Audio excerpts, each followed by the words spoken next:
Welcome back from All-Star break. Grizzlies fans, welcome into a Grizz Game Day update. I'm Kelcey and I'm joined by Law Murray today. And he wants to say welcome back. However, the Clippers, who the Grizzlies are playing tonight, are on a back-to-back. This is the second half of back-to-back tonight. They were in OKC last night. This is their second game already back from All-Star, which when I think about it, we were talking before I started, and I was like, wow, this is horrible scheduling. Like a back-to-back out of All-Star is horrible. We had a back-to-back going into All-Star. So Vince played 3 games in 3 nights. Everyone's had a rest now. So welcome.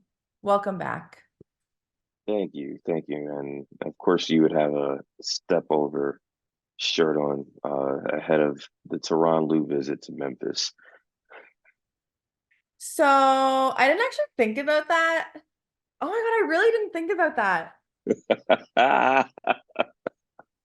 Can I be honest? Can I be very transparent with everyone right now? This is what I slept in. We're recording this very early because Law has a flight and I slept in this sweatshirt and I did not even think about it. And now, well, welcome to Memphis.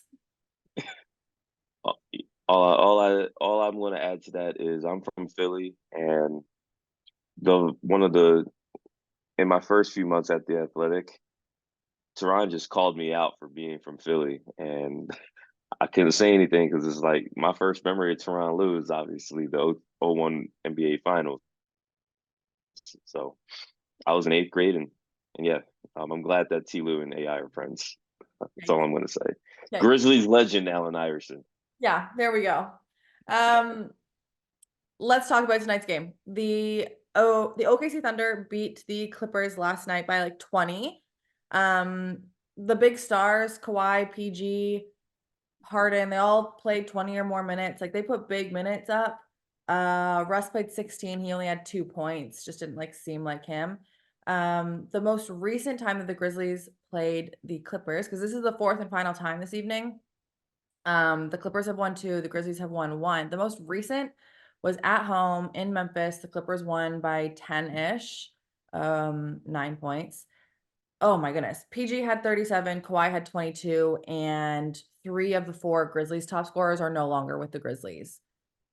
What do you expect tonight? Knowing how this team plays on back-to-backs, knowing about the roster changes with the Memphis Grizzlies, what do you expect tonight? You think it's going to be a good game? No, I don't think it's going to be a good game. The Clippers are either going to bounce back because that's the team that they've been all season. The Clippers have only lost consecutive games once since November 17th. And it's just going to be a really tough spot for the Grizzlies if the Clippers are locked in and determined to bounce back after what was arguably, not even arguably, objectively, one of their 5 worst nights of the season.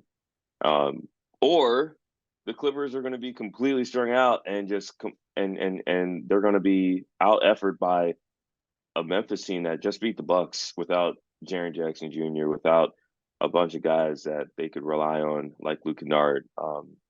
I'm pretty sure Jaren's going to play. He's listed as probable, and Luke is listed as available to play. I think you have to respect Memphis and Taylor Jenkins and the fact that those guys know what they want to do. They just don't always have the talent to match up. But as the Bucks found out last week, if you're going to underestimate them, then those are still pros out there, and you can get got. And so I feel like the talent advantage is with the Clippers. This is going to be a tough spot. If the Clippers are playing their game, it should be a rout, to be honest with you. So all 4 of like the big guys on the Clippers should be playing this evening. Jaren is probable, like you mentioned. And then we're relying heavily on young guys like Gigi Jackson, like Vince Williams Jr., who was at All-Star Weekend in the Rising Stars game. Gigi had 4 points last time we played the Clippers. Vince had 6. But that doesn't really account for like how these two have been playing. Right. Like Dez was still playing then. X and Roddy were the other 2 top scorers in that last game against the Clippers. But Gigi and Vince have been so phenomenal the last month or so. is there a truth to, Kawhi, PG, Russ, Harden all coming in and like maybe underestimating how good these young guys can be, how hard they play, how badly they want it? I don't. The thing is, the Clippers have played these dudes 3 times, as you mentioned, and the Grizzlies one of those. They won one of those 3 times. The matinee game, which is another logistical disadvantage for the Clippers. They lost to the Grizzlies in the matinee game. The Grizzlies, when they played the second night back to back, the Clippers were relatively shorthanded. Kawhi Leonard didn't play, but the Grizzlies hung in there. Ja played. Ja was sick. The Grizzlies hung in there, and it took 4 quarters for the Clippers to beat them. What's funny about Gigi is Desmond Bain got hurt when the Clippers visited Memphis last month, and the Clippers selected Gigi Jackson to shoot the free throws because Desmond Bain was too injured to attempt his free throws. And the Knicks visited the Grizzlies, and I know that the Knicks won, but Gigi dropped 20 in that game, and ever since, Gigi's more or less been a fixture in the rotation. I think guys have to know that, again, you can't look at record, you can't look at trend. You have to just respect who you're playing and then play your game within yourself. So I don't think the Clippers, if they underestimate them, they're gonna have to underestimate them with a 20-point lead first, which is pretty much what happened last month in Memphis. It's like, nah, take care of your business, play your game, and then if you wanna, like, you're already gonna be at a disadvantage. Again, the Clippers not only played, but they played in another city. So I expect the Clippers to be ready and to match just at least the urgency, because Memphis should be the more energetic team, and that's going to be the biggest issue for the Clippers Friday night. All right, I'm gonna ask you this last question because you're talking about talent and you look at this Clippers roster, talented roster. You've got a big four and then a really good cast of role players. Kawhi, PG, Harden, Russ.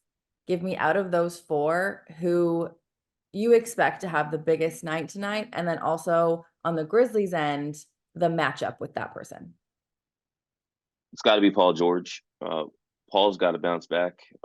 He's had he's had some uneven performances, even against the Grizzlies. He's had some uneven performances, but Paul's also the kind of player that if he's right, it's going to be a tough night for the Grizzlies.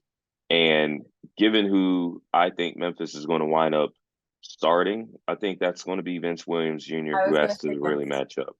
Mhm. Vince has to be on point, locked in off the ball, because that's where Paul really beat up on the Grizzlies last month.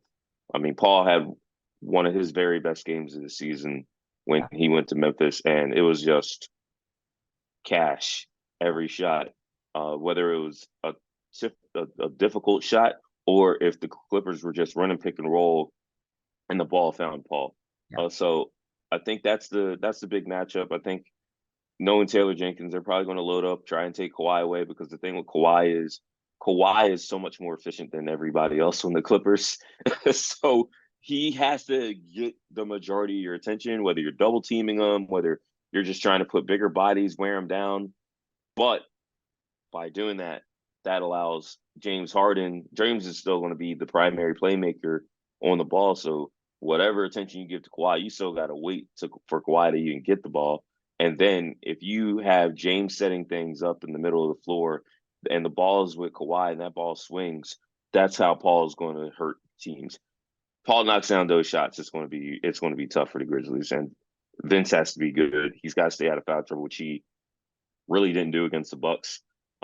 They were fortunate that, as Gigi Jackson said, the the Bucks kind of donated that game. The Grizzlies had no buckets left at the end, and they still were able to hold on. I don't think that's a good formula to try and beat the Clippers. All right. The game tips off today at 7 p.m. at FedEx Forum. It should be a packed house because we haven't had a game here in a week. La, thank you so very much. I wish you were coming tonight, but I appreciate you coming on and breaking it down for me. Hey, send me some rendezvous, KJ.